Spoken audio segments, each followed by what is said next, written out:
नमस्कार साथियों, आप सभी का कृषि परीक्षा यूट्यूब चैनल पर। साथियों, आज हम बात करेंगे एग्रीकल्चर एक्सटेंशन के बारे में। साथियों, एग्रीकल्चर एक्सटेंशन आपके सोशल साइंसेज का एक इम्पोर्टेंट पार्ट है। आप किसी भी एग्ज़ाम की प्रिपरेशन कर रहे हो, वहाँ पर आपको एग्रीकल्चर एक्सटेंशन के क्वेश्चंस देखने को मिलेंगे। ये जो वीडियो शूट कर रहे हैं, इसके अंदर आप बात कर रहे हो जम्मू कश्मीर की, बात कर रहे हो गुजरात की, चाहे बात कर रहे हो आप मणिपुर की, तमिलनाडु की, या आप बात कर रहे हो छत्तीसगढ़ की, सभी स्टेट के क्वेश्चंस का कंपाइलेशन है। इससे आप में एक समझ पैदा होगी कि किस टाइप के क्वेश्चन एग्रीकल्चर एक्सटेंशन से पूछे जा रहे हैं। देरी नहीं करते हैं, स्टार्ट कर देते हैं वीडियो को। पहला क्वेश्चन है, who is considered as the father of extension. देखिए, टाइप ऑफ क्वेश्चंस की जब मैं बात करूं, तो एक्सटेंशन के अंदर जो पहले टाइप का क्वेश्चन आता है वो फादर्स या उनके जनक के बारे में पूछा जाता है। तो पहला कि फादर ऑफ एक्सटेंशन वो है जेपी लिगेन। जब पूछ लिया जाए इंडिया के कॉन्टेक्स्ट के अंदर, तो इंडिया के कॉन्टेक्स्ट की बात करें तो उसका आंसर हो जाएगा के एन सिंह। यदि पूछ लिया जाए फादर ऑफ यूनिवर्सिटी एक्सटेंशन, ये रिसेंटली पूछा गया क्वेश्चन है, तो उसके फादर हो जाएंगे जेम्स स्टुअर्ट। कौन से? Father of university extension. यदि आप बात कर रहे हो farmers models, farmer first model, farmer first model की, तो वो किसको जाता है? आर चैम्बर्स को। या आप बात कर रहे हो पार्टिसिपेटरी रूरल अप्रेजल की, ओके, पार्टिसिपेटरी रूरल अप्रेजल की बात कर रहे हो, तो उसका क्रेडिट भी आर चैम्बर्स को जाता है। अब हम बात करें और क्वेश्चंस की जो एग्जाम्स में पूछे जाते हैं और आपको पता होना चाहिए। देखिए, father of demonstration in extension पूछ लिया जाए तो उसका आंसर हो जाएगा सीमेन ए नैप, ओके। ये इन्होंने जो क्रॉप थी, क्रॉप के ऊपर भी क्वेश्चन आता है। किसके ऊपर? कॉटन डेमोस्ट्रेशन, कॉटन के ऊपर इन्होंने डेमोस्ट्रेशन किया था, तो इस क्रॉप का नाम याद रखना, कॉटन। अब बात करें कुछ और क्वेश्चंस की, आगे चलते हैं। अगला क्वेश्चन जो इसकी हिस्ट्री से है, जो आपकी जो एक्सटेंशन की हिस्ट्री है उसको क्लियर करेगा। The term extension education was first coined in. देखिए, इसका ऑप्शन हो जाएगा यूनाइटेड किंगडम। बात है 1866 की। दो यूनिवर्सिटी हैं, कैम्ब्रिज यूनिवर्सिटी और ऑक्सफोर्ड यूनिवर्सिटी। वहाँ पर इस टर्म एक्सटेंशन एजुकेशन का पहली बार प्रयोग किया गया था, ठीक है। इसके बाद कैम्ब्रिज यूनिवर्सिटी के अंदर जो यूज़ किया गया था वो 1873 के अंदर, वो ऑक्सफोर्ड यूनिवर्सिटी के 1866 के अंदर। आगे चलते हैं, बट उससे पहले कुछ एक डिटेल एक क्वेश्चन और दे रखा है, उसकी भी बात करते हैं। देखिए, एक्सटेंशन जो शब्द है, जो वर्ड है, वो दो पार्ट से मिलकर बना है, एक्स प्लस टेंशियो। एक्स का मतलब है आउट और टेंशियो का मतलब होता है स्क्रेचिंग,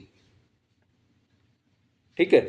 ये क्वेश्चन पूछा गया इसलिए मैंने इसके ऊपर थोड़ा सा ज़्यादा बल दिया है। तो अभी तक हम बात कर चुके हैं कुछ फादर्स जो कि रिलेटेड है एग्रीकल्चर एक्सटेंशन के, जिसमें जॉन लिगेंस की बात की, के एन सिंह की बात की, जेम्स स्टुअर्ट की बात करी।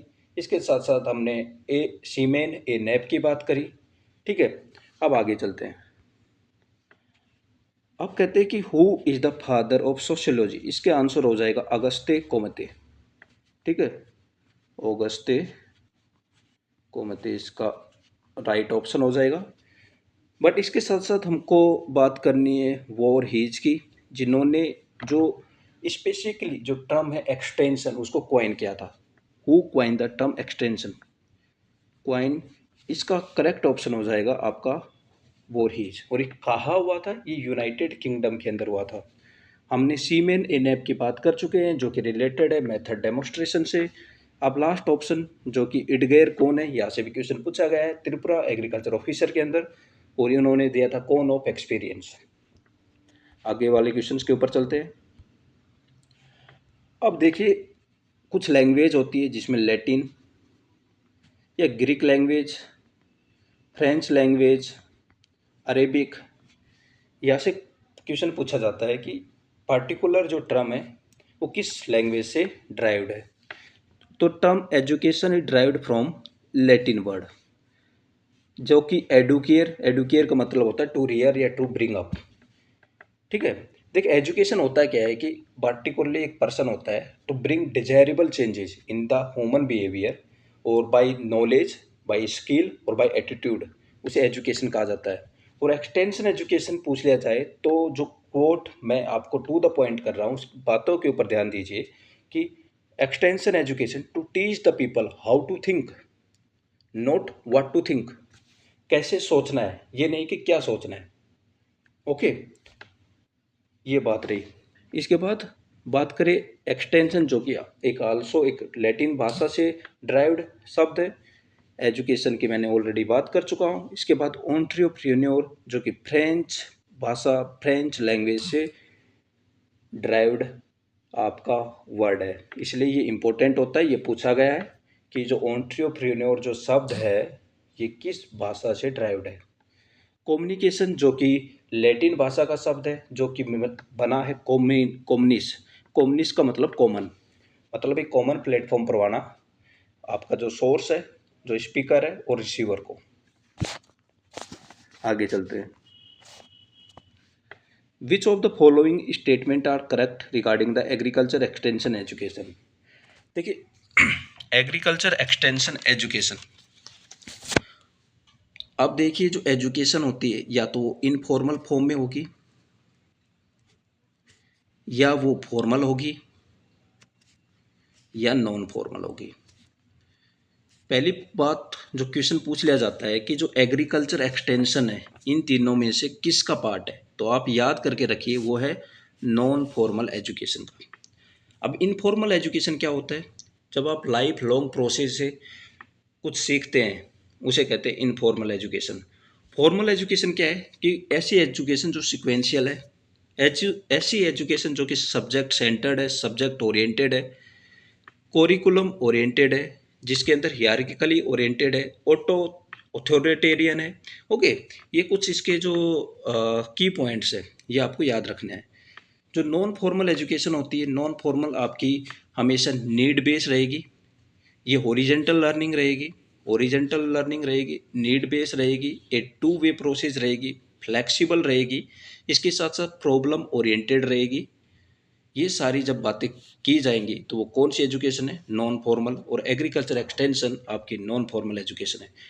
देखिए नॉन फॉर्मल एजुकेशन ऐसा नहीं है कि ये इसके अंदर कोई भी सिस्टमेटिक चीज़ नहीं है, ये सिस्टमेटिक और सिक्वेंशियल है, बट ऐसा नहीं है कि इसके अंदर एक स्ट्रिक्ट कोरिकुलम है। आप फ्लेक्सिबल हैं, to the need of the people है, प्रॉब्लम ओरिएंटेड है।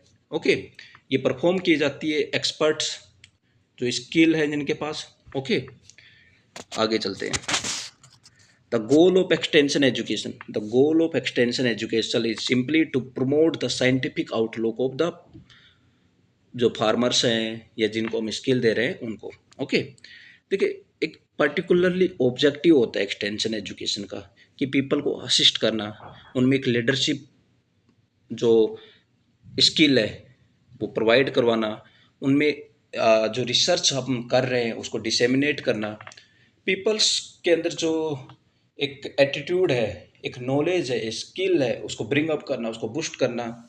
इसके साथ साथ जो भी रिसोर्सेज है उनको मोबिलाइज करवाना, उनको अच्छे से यूटिलाइज करवाना, that also the part of extension. Okay, तो एक्सटेंशन की मैं कुछ पहले भी बात कर चुका हूँ कि एक्सटेंशन जहाँ से दो शब्द आते हैं कि to bring desirable changes in the human behaviour, bring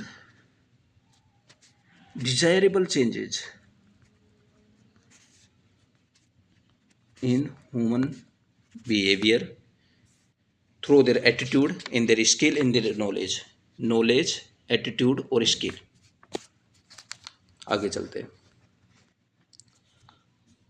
ये क्वेश्चन आया है आपका, विच of the following is not A feature of formal education. मैं बात कर चुका हूँ कि जो फॉर्मल एजुकेशन है ये सब्जेक्ट सेंट्रिक होती है, ये सिक्वेंशियल होती है, ये हियरार्किकली ओरिएंटेड होती है, ऑथोरिटेरियन होती है, कोरिकुलम ओरिएंटेड होती है। तो पहला ऑप्शन सिक्वेंशियल सही बात है, सब्जेक्ट सेंटर्ड सही बात है, नॉन ऑथोरिटेरियन ये ऑथोरिटेरियन होती है, तो इसका करेक्ट ऑप्शन हो जाएगा ऑप्शन सी, हियरार्किकली ओरिएंटेड होती है, ये भी बात सही है। आगे चलते हैं। Extension program should start with local group, local situation, local problem, what does it reveal. ये क्या दर्शाता है? ये अपने को ग्रास रूट प्रिंसिपल्स। देखिए, जो प्रिंसिपल ऑफ एक्सटेंशन कुछ पार्ट है, एक्सटेंशन एजुकेशन के कुछ प्रिंसिपल्स होते हैं, जिसमें principle of cultural difference, principle of grass root, principle of indigenous knowledge, principle of interest and need, principle of learning by doing, principle of participation, family principle, principle of leadership, principle of adaptability, principle of satisfaction and principle of evaluation. कुछ कुछ important principles हैं जिनके ऊपर agriculture extension base है। तो उस topic को go through कीजिए एंड अंडरस्टैंड दैट टॉपिक, वहाँ से क्वेश्चन पूछे जाते हैं। आगे चलते हैं। अब देखिए, बात करते हैं कम्युनिकेशन के कुछ मॉडल्स। देखिए, मैं बात कर चुका हूँ कि जो कम्युनिकेशन एक प्रोसेस होती है जिसमें जो मैसेज है वो ट्रांसफर्ड होता है फ्रॉम सोर्स टू रिसीवर। ठीक है। होता क्या है कि जो आपका सोर्स होता है वो जनरेटिंग पार्ट होता है, कुछ उसको डिसेमिनेट करने के लिए होगा और कुछ कंज्यूमिंग होगा। तो जो नॉलेज आएगी, नॉलेज जनरेट होगी, वो डिसेमिनेट होगी एंड इट्स आल्सो कंज्यूम। तो इसके पर्टिकुलरली एक पार्ट होता है, वो हम लोगों को अंडरस्टैंड करना होगा। अब देखिए, सबसे पहला क्वेश्चन है कम्युनिकेशन मॉडल्स को। मैं बात कर चुका हूँ कि कम्युनिकेशन एक लैटिन भाषा का शब्द है जिसका मतलब होता है कम्युनिस मीन्स कॉमन, माने एक कॉमन प्लेटफॉर्म प्रोवाइड करवाना टू सोर्स और रिसीवर। तो याद चलते हैं। पहला क्वेश्चन कह रहा है कि डिसएडवांटेज ऑफ एरिस्टोटल मॉडल। देखिए, it is one way communication and weak encoding and stress on the speaker, ये इसका डिसएडवांटेज है। बट एक बार पूछ लिया गया था कि इसका एडवांटेज क्या होगा। एडवांटेज ये होगा, इसके अंदर हम नॉइस को इग्नोरेंस कर देते हैं, इग्नोरेंस ऑफ नॉइस। ओके, ये सबसे सिंपलेस्ट है। यहाँ पर एक आपका स्पीकर होगा, एक स्पीच होगी, एक ऑडियंस रहेगी। आगे चलते हैं। Communication is the process by which message are transfer from source to receiver. Source से रिसीवर को मैसेज आएगा। ये मैंने ऑलरेडी बात कर चुका कि जो कम्युनिकेशन होता है, जो आपकी जो कम्युनिकेशन है, इसका पर्पज होता है to influence the people, influence the people. यदि वो कोई भी इन्फ्लुएंस नहीं कर पा रही है तो आपकी जो कम्युनिकेशन स्किल है वो बहुत ही ज़्यादा वीक है। It is a two way process और डबल वे प्रोसेस भी बोला जा सकता है। आगे चलते हैं। अगेन जो क्वेश्चन आया है वो कम्युनिकेशन मॉडल से आया है। कम्युनिकेशन मॉडल्स को पढ़ना बहुत ज़रूरी है, अक्सर इनमें एग्जाम्स में क्वेश्चन पूछे जाते हैं। बट ये क्वेश्चन है आपका एक्सटेंशन एजुकेशन प्रोसेस से। According to the Leagans, the extension education process does have 5 essential interrelated step. इसका ऑप्शन बी हो जाएगा। देखिए, यहाँ से आप जो एक्सटेंशन एजुकेशन जो प्रोसेस है, यहाँ से आपको 3 क्वेश्चंस आते हैं। पहला क्वेश्चन ये रहेगा कि ये कंसेप्ट किसने दिया था। ये कंसेप्ट दिया था लिगेंस ने 1967 के अंदर। दूसरा, कितने इंटर रिलेटेड और असेंशियल स्टेप है, 5 है। ये एक पार्टिसिपेटरी प्रोसेस है। ओके। अब यहाँ पर क्या होता है कि सबसे पहले एक आदमी की सिचुएशन होती है, मतलब what it is now, present में वो क्या है situation, what it is now. Then comes objective, what should be. फिर teaching, what to teach and how to teach, क्या उनको पढ़ाया जाए, क्या उनको समझाया जाए। Then evaluation and reconsideration. इसको शॉर्ट ट्रिक है, शॉर्टर। इंपॉर्टेंट क्वेश्चन है, याद करके रखना। आगे चलते हैं। आगे कह रहा है कि which one is not A basic function of communication. देखिए, कम्युनिकेशन की बेसिक फंक्शन की बात करी जाए तो एक तो होता है इंफॉर्मेशन, दूसरा होता है कमांड और इंस्ट्रक्टिव फंक्शंस, तीसरा होता है इन्फ्लुएंस और परsuasive फंक्शन, और फोर्थ होता है इंटीग्रेटिव फंक्शंस। तो जो इवेल्युएशन है, it's not the function of communication. Evaluate करना कम्युनिकेशन का फंक्शन नहीं है।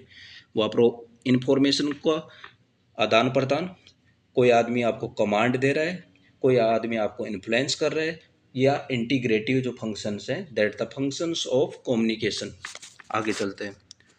अगला क्वेश्चन है which one of the following pairs is not correctly match. देखिए कम्युनिकेशन मॉडल्स का मैं पहले भी जिक्र कर चुका हूँ कि ये इम्पोर्टेंट पार्ट हो जाता है जब आप स्टडी करते हो कम्युनिकेशन को। देखिए ligands model of communication having 5 element, but यहाँ पर क्या होता है 6 एलिमेंट होता है। पहला तो होता है कम्युनिकेटर, ओके, देन होता है message, communicator, message, channel, treatment, audience and response of audience, response of audience. ठीक है, communicator is a characteristic element. जो कम्युनिकेटर है ये करेक्टरिस्टिक एलिमेंट रहेगा। जब फील्ड एप्लीकेशन की बात की जाए, फील्ड एक्सटेंशन वर्क की बात की जाए, तो वहाँ पर आपका लिगेंस मॉडल जो 1963 के अंदर आया था वो इम्पोर्टेंट रोल प्ले करता है, इम्पोर्टेंट है। इसके बाद हम बात कर ले बर्लो मेथड की, या जो बर्लो मॉडल है इसमें भी 6 एलिमेंट है। यहाँ पर मैसेज का ट्रीटमेंट किया जाता है। बर्लो के अंदर मैसेज का ट्रीटमेंट किया जाता है। सोर्स, एनकोडर, मैसेज और चैनल जो कि नॉलेज डिसेमिनेटिंग जो सिस्टम के पार्ट है, then decoder and receivers, receiver जो कि नॉलेज कंज्यूमिंग सिस्टम का पार्ट है। इसके बाद हम बात करेंगे अगले नेक्स्ट क्वेश्चन की, which of the following model of communication as the element of audience response. Audience response और फीडबैक किस कम्युनिकेशन मॉडल का पार्ट है, दैट इज लिगेंस मॉडल। बात कर ली जाए एनकोडर और डिकोडर किस मेथड या किस कम्युनिकेशन मॉडल का पार्ट है, तो बर्लोज मॉडल की बात करेंगे। ठीक है, आगे चलते हैं। Which method of communication is best suitable for broadcasting of farm information. या एप्लीकेशन से क्वेश्चन आया हुआ है, एप्लीकेशन से, इसलिए इसका ऑप्शन हो जाएगा शैनॉन वेवर मॉडल। देखो शैनॉन वेवर मॉडल के अंदर क्या होता है कि सोर्स होता है जो कि एक नॉलेज जनरेटिंग सिस्टम होता है, then come transmitter, signal, receiver and destination, इसलिए बेस्ट एंड सूटेबल फॉर हो जाता है for broadcasting of the farm information. Important question exam में पूछा गया है। यहाँ से आपको ये समझने की ज़रूरत है कि ये क्वेश्चन इसके एप्लीकेशंस के बेसिस के ऊपर है। इससे पहले हम बात कर चुके थे कि इनके जो एलिमेंट के ऊपर क्वेश्चन आया है, एलिमेंट के ऊपर बेसिस पर आया, इसकी एप्लीकेशन के बेसिस के ऊपर क्वेश्चन आया, एडवांटेज एंड डिसएडवांटेज पर्टिकुलर जो कम्युनिकेशन मॉडल है उसके ऊपर क्वेश्चन आ चुका है, and sometimes they ask about some special element their name. Okay, अब आगे चलते हैं। In SMCRE model the C stands for, तो इसके अंदर जो C स्टैंड करेगा that is channel, SMCRE। Okay, तो ये कौन सा मॉडल है, ये रोजर्स एंड शोमेकर मॉडल है। आगे चलते हैं। अब देखिए यहाँ से एक चीज़ यदि पूछ लिया जाए कम्युनिकेटर किस पार्ट का है, कम्युनिकेटर लिगेंस मॉडल का पार्ट है, लिगेंस मॉडल का पार्ट है। ओके, रेस्पॉन्स और ऑडियंस के बारे में ऑलरेडी बात कर चुके थे।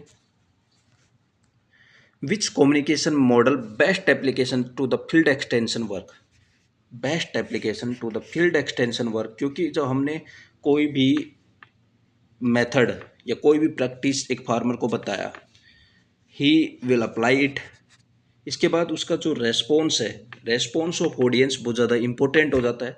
तो रेस्पॉन्स ऑफ ऑडियंस किसका पार्ट है, response of audience is the part of Leagans model, इसलिए Leagans model is going to be important here. Who has given the model of communication shown in the figure 1 SMCRE, SMCR, ये SMCR है, there is SMCRE। Okay, pick out the difference. SMCR model जो कि जिसके अंदर source, message, channel and receiver है, but it having another part like encoder and decoder also, तो ये किसका ऑप्शन हो जाएगा, डेविड बर्लो मॉडल। अगले क्वेश्चन पर चलते हैं।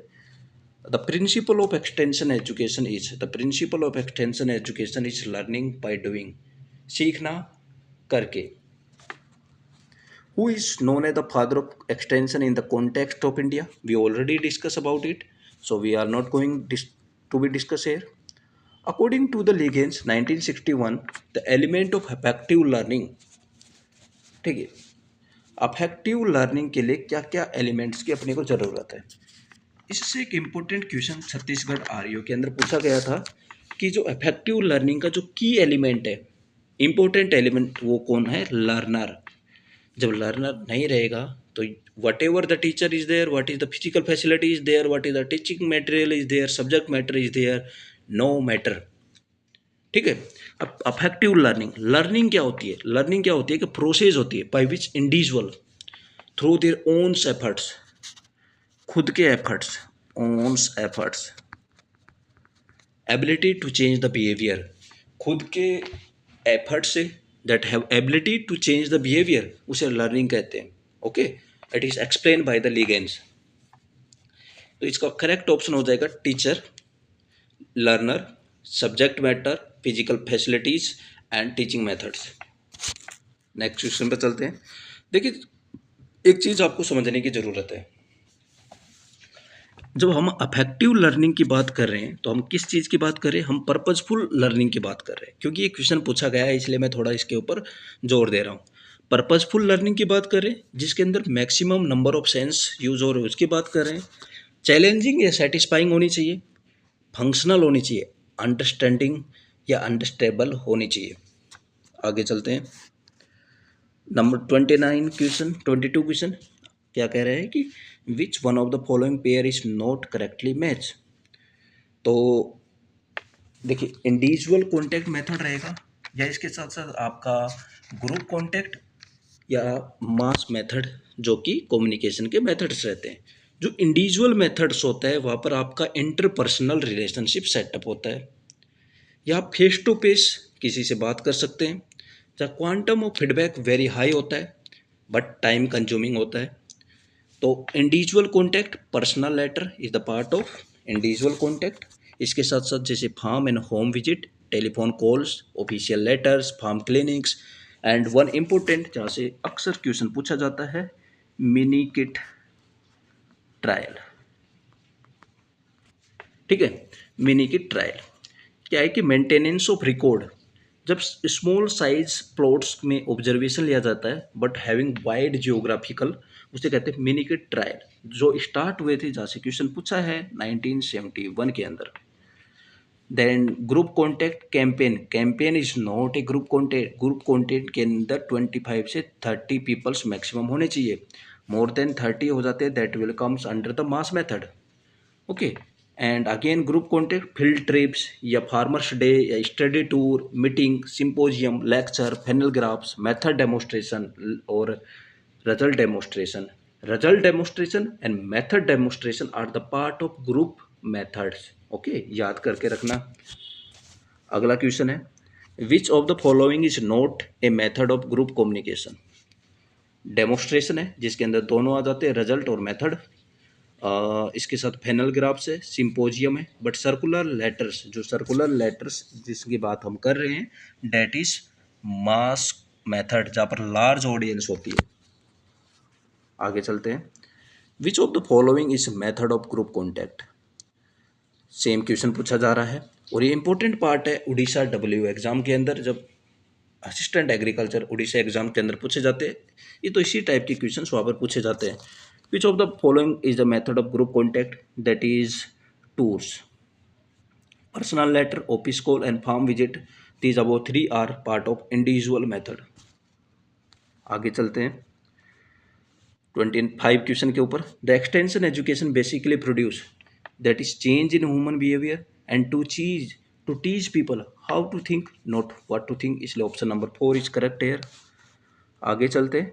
An extension teaching method which is coming under group contact method and is use to show the technique of doing things to impart skill और कैरी आउट न्यू प्रैक्टिसेज, ये आपका हो जाएगा method demonstration. Important question से पूछा गया है Kerala agriculture officer के अंदर। बट इसके साथ साथ हम बात करें द रिजल्ट डेमोस्ट्रेशन की, तो रिजल्ट डेमोस्ट्रेशन का जो क्वेश्चन है जहाँ पर 2 प्रैक्टिसेज ओल्ड और न्यू के अंदर हम कंपेरिजन करते हैं, ये क्वेश्चन पूछा गया है आपका IBPS रिसेंटली ऑर्गेनाइज एग्जाम 2024 के अंदर। ओके, वो क्वेश्चन आएगा, उसकी भी बात करेंगे। Principle of result demonstration mean seeing is believing, क्योंकि we already learning by doing is the principle of extension education, is also the principle of method demonstration. जो मेथड डेमोस्ट्रेशन है जिसकी हम बात कर रहे हैं, जो मेथड डेमोस्ट्रेशन है, it is the oldest form of teaching. जब पूछ लिया जाए कि what is the oldest form of teaching, कौन सा है ओल्डेस्ट फॉर्म ऑफ टीचिंग, तो आप टिक लगाना मेथड डेमोस्ट्रेशन का। यदि पूछ लिया जाए कि शॉर्ट डेमोस्ट्रेशन कौन सा है, शॉर्ट डेमोस्ट्रेशन कौन सा है, तो आप टिक लगाना मेथड डेमोस्ट्रेशन। यदि पूछ लिया जाए लॉन्ग टाइम डेमोस्ट्रेशन कौन सा है, तो आप टिक लगाना रिजल्ट डेमोस्ट्रेशन। ठीक है। अब देखो, जो मेथड डेमोस्ट्रेशन होता है वहाँ पर जो वर्कर होता है, जो स्किल वर्कर होता है, वो किसी भी प्रोसेस को सोन करता है और जो फार्मर है उसको क्लियर करता है by doing in the sequence starting from the beginning to the end. Okay, to how to carry out entirely new practice और old practice in a better way is done by this method. Okay, ये किसके द्वारा perform किया जाता है, extension worker, क्योंकि जो extension worker है वो एक कैटलिस्ट के रूप में काम करता है। Which of the following practice of demonstration used to compare two techniques old and new the result demonstration। Method demonstration से उसके डेफिनेशन के ऊपर क्वेश्चन आ सकता है, या पूछ लिया जाए कि ओल्डेस्ट फॉर्म ऑफ टीचिंग कौन सी है, तो आप मेथड डेमोस्ट्रेशन लगाएंगे। यदि पूछ लिया जाए शोइंग बाय डूइंग या learning by seeing and doing, किसका principle, learning by seeing and doing, वो किसका प्रिंसिपल, डेमोस्ट्रेशन का। यदि बात कर लीजिए ग्रुप कॉन्टेक्ट मेथड का भाग कौन सा है, ग्रुप कॉन्टेक्ट का मेथड का भाग दोनों ही है, रिजल्ट डेमोस्ट्रेशन और मेथड डेमोस्ट्रेशन। तीन टाइप के क्वेश्चन मैंने आपको बता दिए। ओके, अब आगे चलते हैं। सबसे ये भी पूछा जाएगा कि जो मेथड डेमोस्ट्रेशन है उसके फादर कौन सा है, already I discuss about this, तो उसका फादर है डॉक्टर सीमैन ए नेप, जिन्होंने वर्क किया था कॉटन क्रॉप के ऊपर। आगे चलते हैं, नेक्स्ट क्वेश्चन है, देखिए ये क्वेश्चन इंपॉर्टेंट हो जाता है। अब जो मेथड्स हम यूज कर रहे हैं, तो उससे पहले मैं थोड़ा सा एक मेथड और है जहाँ से क्वेश्चंस आते हैं उसको भी थोड़ा डिस्कस कर लेता हूँ। National demonstration. देखिए, नेशनल डेमोस्ट्रेशन पहली बार स्टार्ट हुआ था जहाँ से क्वेश्चन पूछा गया, याद करके रखना, 1965 के अंदर। एंड आईसीआर को ये ट्रांसफ़र कर दिया गया था, कब, आईसीआर को ट्रांसफ़र कर दिया गया था 1967 के अंदर।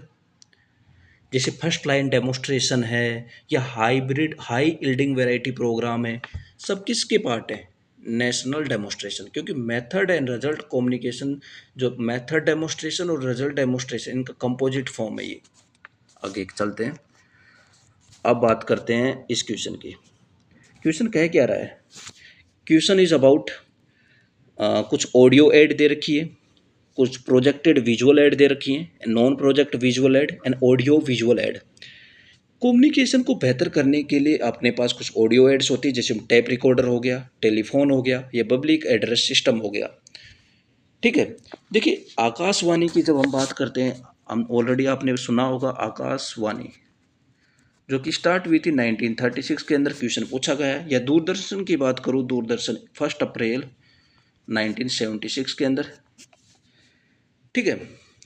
देखिए, अपने देश के अंदर जो ब्रॉडकास्टिंग स्टार्ट होती है 1927 के अंदर होती है, मेनली टेलीफोन, जो रेडियो वगैरह के हेल्प से। अब जो क्वेश्चन था कि मैच द, ऐसे लिस्ट को मैच करवाया गया, तो ऑडियो एड के अंदर इसमें आप कौन सा बात लेंगे, ऑडियो एड के अंदर टेलीफोन। ओके, अब बात कर ले कि projected visual add, projected visual add के अंदर कौन सा आ जाएगा, स्लाइड्स। ओके, स्लाइड्स हो गए, फिल्म स्ट्रिप्स होगी, ओपीक्यू प्रोजेक्शन हो गया, ओवर हेड प्रोजेक्शन हो गया। और नॉन प्रोजेक्टेड विजुअल एड के अंदर जैसे चाल्क बोर्ड हो गया, बुलेटिन बोर्ड हो गया, पिक्चर एंड फोटोग्राफ हो गया, पैनल ग्राफ हो गया, ओके, डायग्राम हो गया, स्पेसिमेन हो गया, मॉडल हो गया, डायोग्राम हो गया, ट्रांसलाइट हो गया। तो इसका ऑप्शन किसके साथ करेक्ट हो जाएगा, specimen. And audio and visual add, उसका क्या पार्ट हो जाएगा, ड्रामा।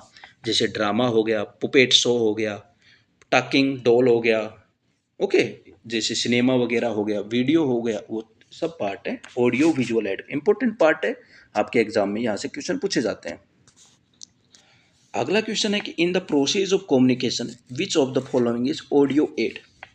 तो इसका ऑप्शन हो जाएगा पब्लिक एड्रेस सिस्टम। यहाँ पर क्या होता है कि सेट ऑफ इक्विपमेंट्स होते हैं जो आपके जो साउंड है उसको एम्पलीफाई कर देता है। अब जो पपेट शो है ये पार्ट है ऑडियो विजुअल एड का। स्लाइड शो है प्रोजेक्टेड विजुअल एड्स का। ड्रामा है that is also part of audio visual aids. Aid का मतलब जो आपकी समझने में आपकी हेल्प करे। अगला है which of the following is an example of non projected visual aid. Slides है that is projected. Cinema that comes under your audio visual aids. And then film strip that is part of your projected visual aid. And chalk board that is जो chalk board है जो आपका ये okay chalk board है that is visual aid that is non projected. Okay आगे चलते हैं। अगला है the way in which message is handled before it is place on the channel is called treatment. इसको क्या कहेंगे, इसको हम कहेंगे ट्रीटमेंट। ओके आगे चलते हैं। Which of the following sequence of teaching learning process in extension is correct. जैसे टीचिंग लर्निंग प्रोसेस, अब देखिए टीचिंग जो लर्निंग प्रोसेस मैंने बात कर चुका हूँ कि लर्निंग होती क्या है कि एक प्रोसेस जहाँ से इंडिविजुअल खुद के efforts one's own's efforts ability to change the behaviour. तो उसके लिए सबसे पहले जो भी लर्नर है उसका अटेंशन हमको ग्रैब करना पड़ेगा। ओके देन कम्स उसका इंटरेस्ट उसमें जगाना पड़ेगा। उसकी इंटरेस्ट होगा देन कम्स उसकी डिजायर आएगी, कन्विक्शन करना पड़ेगा, एक्शन लेना पड़ेगा। इफ ही गेटिंग सेटिस्फैक्शन तो टीचिंग लर्निंग प्रोसेस को याद करना ट्रिक से एड काज। ओके इस चीज़ को याद करके रखना है। एग्रीकल्चर एजुकेशन मैंने इससे पहले भी 2-3 चीज़ों की मैं बात कर चुका हूँ। जैसे शॉर्टर मेथड की बात कर चुका हूँ जिसके अंदर आप एक्सटेंशन एजुकेशन प्रोसेस थी जिसमें सिचुएशन ऑब्जेक्टिव टीचिंग इवेल्युएशन और रिकन्सिडरेशन की मैं बात कर चुका हूँ। इसके साथ साथ अफेक्टिव लर्निंग के लिए क्या क्या ज़रूरत थी, जैसे physical facility, learner, teacher, subject matter, teaching material, ये कुछ क्वेश्चंस थे जो अक्सर एग्जाम्स में पूछे जाते हैं। नेक्स्ट क्वेश्चन के ऊपर चलते हैं। The innovation is communicated through the certain channel over time among the member of social system, इसे कहते हैं डिफ्यूजन। ये इंपॉर्टेंट टॉपिक है आपका डिफ्यूजन और एडॉप्शन प्रोसेस का। देखो डिफ्यूजन क्या होता है, जैसे कोई भी आइडिया है, कोई भी प्रैक्टिस है या कोई भी ऑब्जेक्ट है, ये क्या होता है इनोवेशंस का पार्ट है, that are the part of innovation. ये कम्युनिकेट करे through certain channel over the time among the member of social system, उसे कहते हैं डिफ्यूजन। अब ये डिफ्यूज हो गया, इसको अडॉप्ट करना पड़ेगा। एक और क्वेश्चन पूछा जाता है व्हाट इज एडॉप्शन। एडॉप्शन क्या होता है कि इंडिविजुअल मैटर होता है, एक फिनोमेना होता है, एक क्या कहते हैं मेंटल प्रोसेस होती है, या हम बात करें सोशल इकोनॉमिक फिनोमेना होता है जिससे इंडिविजुअल जो इंफॉर्मेशन जो पास की गई है, जो इनोवेशन उसके पास आया है उसको अडॉप्ट कर ले। ये क्वेश्चन पूछा गया आपका IBPS AFO एग्जाम के अंदर। नेक्स्ट क्वेश्चन पर चलते हैं। डिफ्यूजन ऑफ इनोवेशन अगर through step process, arrange the following step of adoption process in the sequence. देखिए जो डिफ्यूजन होता है वो एक पर्टिकुलरली एक प्रोसेस के अंदर होता है, तो उसको हमको किस तरीके से सिक्वेंशली अरेंज करना पड़ेगा तो वो देखते हैं। सबसे पहले क्या होता है नॉलेज स्टेज आता है। ये सबसे पहले जो क्वेश्चन पूछा जाता है वहाँ पर मैं थोड़ा सा ध्यान देता हूँ। ये COT PG 2024 का क्वेश्चन है कि ये दिया था किसने, रोजर्स ने दिया था। कब दिया था इस चीज़ को आप कमेंट बॉक्स के अंदर बताएंगे। अब देखिए इसके जो करेक्ट ऑप्शन हो जाएगा, सबसे पहले आएगा knowledge stage, then comes persuasion stage, knowledge, persuasion, decision stage and then implementation stage and confirmation step. तो KPDIC इसका करेक्ट ऑप्शन हो जाएगा।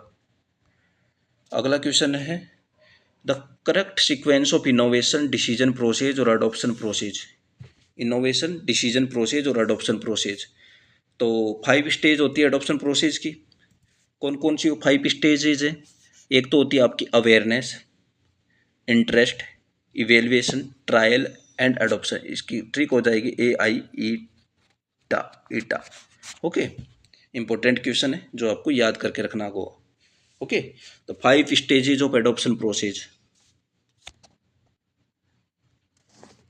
ठीक,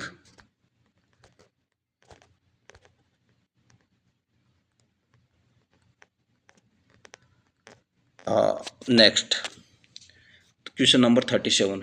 ए negative factor in the adoption of innovation is. देखिए, एक होता है आपका रिलेटिव एडवांटेज। रिलेटिव एडवांटेज क्यों ज़रूरी है?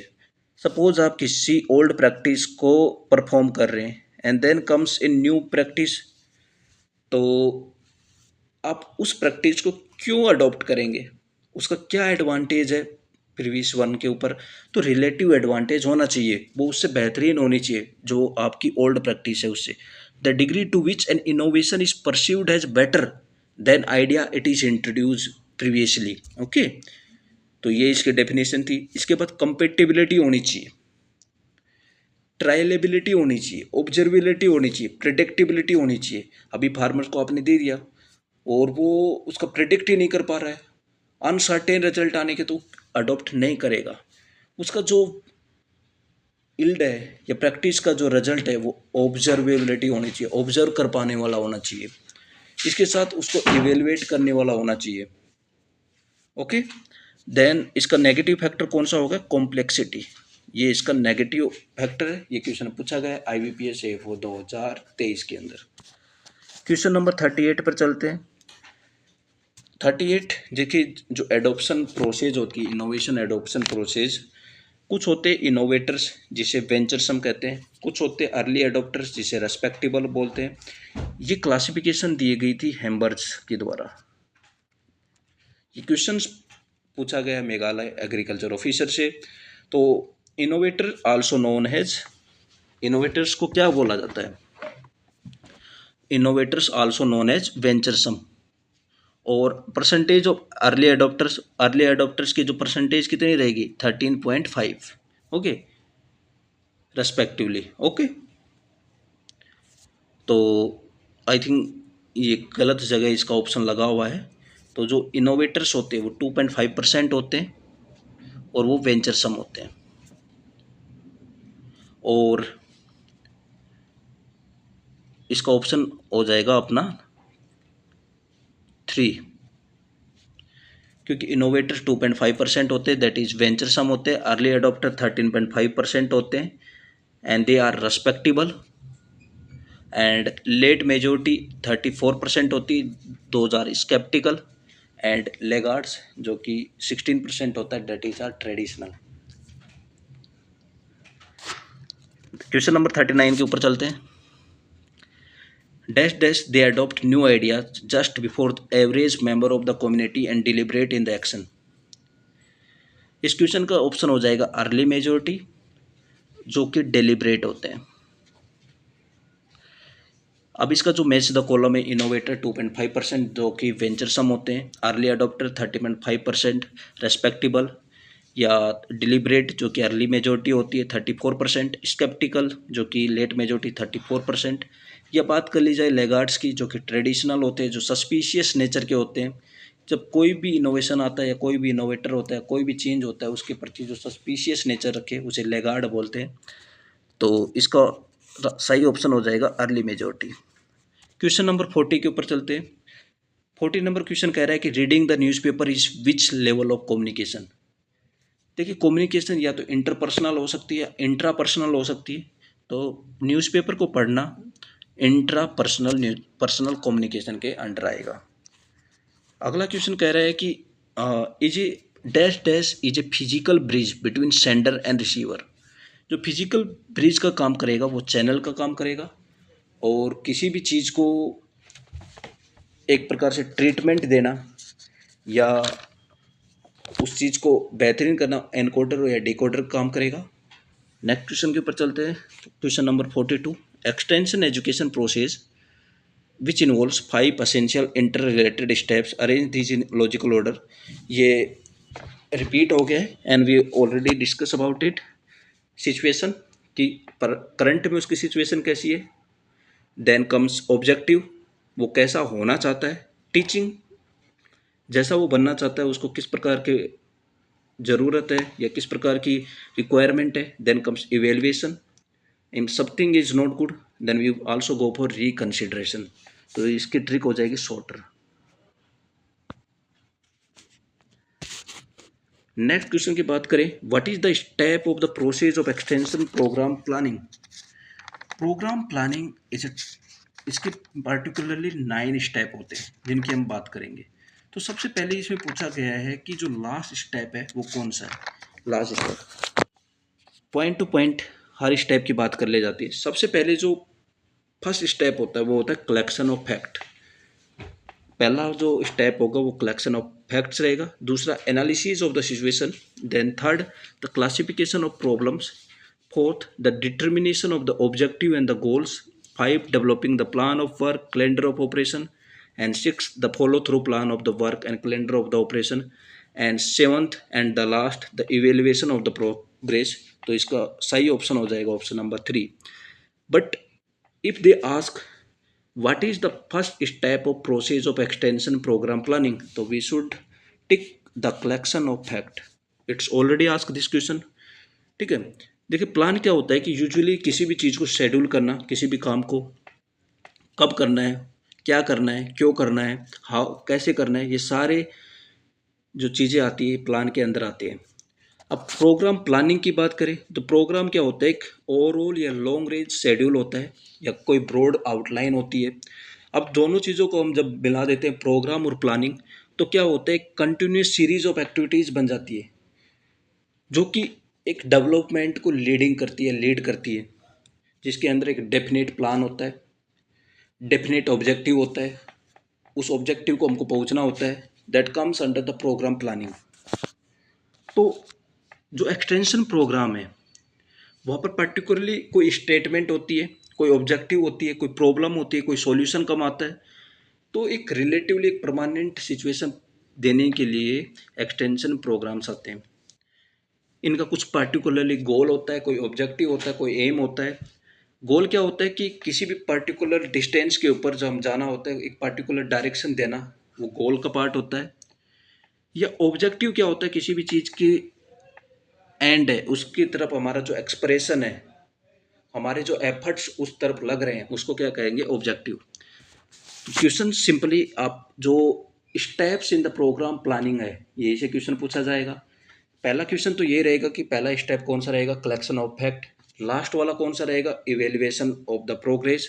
या पूछ लिया जाए कि arrange the steps of the programme planning process in the correct order. तो आपको 7 स्टेप पता होना चाहिए। सबसे पहले collection of fact, analysis of situation, identification of problem, determination of the objective and goals, then developing the plan of work, follow through the plan, and the calendar of operation and evaluation। तो question तीनों type से पूछा जा सकता है। First step का पता होना चाहिए, लास्ट स्टेप का पता होना चाहिए, and then arrange the steps, हमको उनकी अरेंजिंग पता होनी चाहिए कि नंबर 2 पर ये आ रहा है, नंबर 3 पर ये आ रहा है, नंबर 4 पर ये आ रहा है। क्वेश्चन नंबर 44 के ऊपर चलेंगे। 44 क्वेश्चन देखिए पूछा ये क्वेश्चन ऑलरेडी डिस्कस कर लिया है और ये एग्जाम में पूछा गया है कि what is the first step of the process of the extension programme planning. तो हम सही ऑप्शन लगा देंगे कलेक्शन ऑफ फैक्ट। आगे चलते हैं। अब देखिए क्या होता है कि जो फैमिली होती है, family is the basic unit of the society and basic unit of extension work.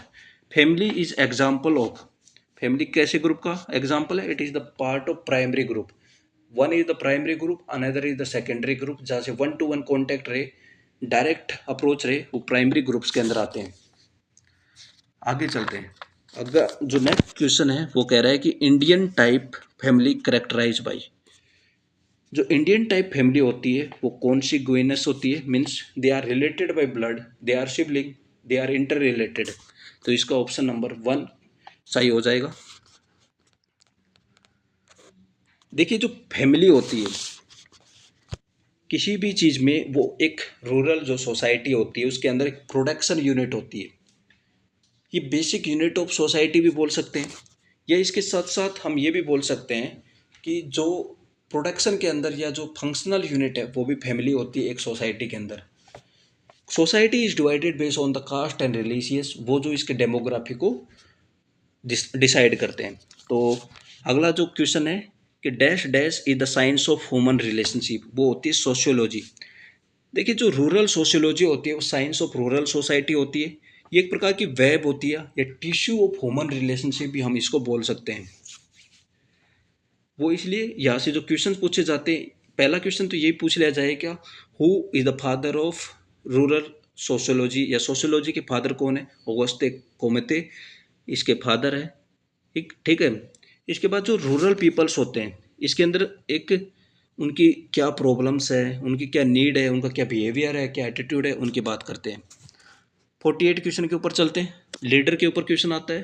Leader कई टाइप के हो सकते हैं, जैसे ट्रेडिशनल लीडर हो सकता है, कास्ट बेस के ऊपर हो सकता है, कोई रिलीजियस लीडर हो जाता है, कोई पॉलिटिकल लीडर हो जाता है, कोई फंक्शनल लीडर हो जाता है, या कोई ओपिनियन लीडर हो सकता है। तो doctor is a type of leader. Doctor क्या है, फंक्शनल लीडर है। या बात कर ली जाए, जैसे हम बात करें कि एक्सटेंशन ऑफिसर की बात कर ली जाए, असिस्टेंट एग्रीकल्चर ऑफिसर की बात कर ली जाए, या ग्राम सेवक की बात कर ली जाए, ये सब प्रोफेशनल लीडर के अंदर आते हैं। ओके, किसके पार्ट है, they are the part of professional leader.